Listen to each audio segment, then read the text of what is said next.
Hi friends, നോമ്പ് തുറക്കുമ്പോൾ ഒരു തരിക്കഞ്ഞി ഉണ്ടാക്കിയാലോ? അപ്പോൾ നമ്മളെല്ലാവരും വെറൈറ്റി ഇഷ്ടപ്പെടുന്നവരാണല്ലേ. ഒരു കാരമൽ തരിക്കഞ്ഞി ആയാലോ?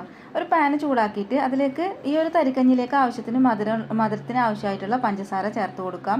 ഞാൻ 4 ടേബിൾ സ്പൂൺ പഞ്ചസാര ചേർത്ത് കൊടുത്തിട്ടുണ്ട്. അതൊന്ന് മെൽറ്റാക്കി എടുക്കുകയാണ് കേട്ടോ. അപ്പോൾ അതൊന്ന് മെൽറ്റായി വരുന്ന സമയത്ത് ഇതിങ്ങനെ പതഞ്ഞ് വരാൻ തുടങ്ങും. അതിലേക്ക് 1 കപ്പ് സാധാ വെള്ളം ഒഴിച്ചു കൊടുത്തിട്ട് അതൊന്ന് ചൂടായി വരുമ്പോൾ 1 കപ്പ് പാലും 2 കപ്പ് വെള്ളം കൂടെ ചേർത്തിട്ടുള്ളത് ഇതിലേക്ക് ഒഴിച്ചു കൊടുക്കുകയാണ്. ഞാൻ 4 കപ്പ് തരിക്കഞ്ഞിയുടെ അളവാണ് ഇവിടെ പറയുന്നത്. അതിൽ 1 കപ്പ് പാലും ബാക്കി 3 കപ്പ് വെള്ളം കൂടെയാണ് എടുത്തിട്ടുള്ളത്. ഇതൊന്ന് തിളച്ച് വരാൻ തുടങ്ങുമ്പോൾ 3 ടേബിൾ സ്പൂണ് റവ വറുത്തത് ഇതിലേക്ക് ചേർത്ത് കൊടുത്തിട്ട് നന്നായി ഇളക്കി കൊടുത്തിട്ട് റവ ഒന്ന് കുറുകി വരാൻ തുടങ്ങും. ഒരു 1-1.5 മിനിറ്റ് ഒക്കെ ആകുമ്പോഴത്തേനൊന്ന് കുറുകി വരാൻ തുടങ്ങും. ആ ഒരു സമയം ഇതിലേക്ക് നമുക്കൊന്ന് ചെറിയ ഉള്ളി വറുത്തിട്ട് കൊടുക്കാം. ഇതിങ്ങനെ കുടിക്കുമ്പോൾ നമുക്ക് വലിച്ച് കുടിക്കാൻ പറ്റണം കേട്ടോ. അതേപോലെയാണ്, അത്ര ലൂസായിട്ടാണ് ഞാൻ ഉണ്ടാക്കിയിട്ടുള്ളത്. പിന്നെ കുറച്ച് ചൂടാറുമ്പോൾ ഒന്നും കൂടെ കട്ടിയായിട്ടിരിക്കും.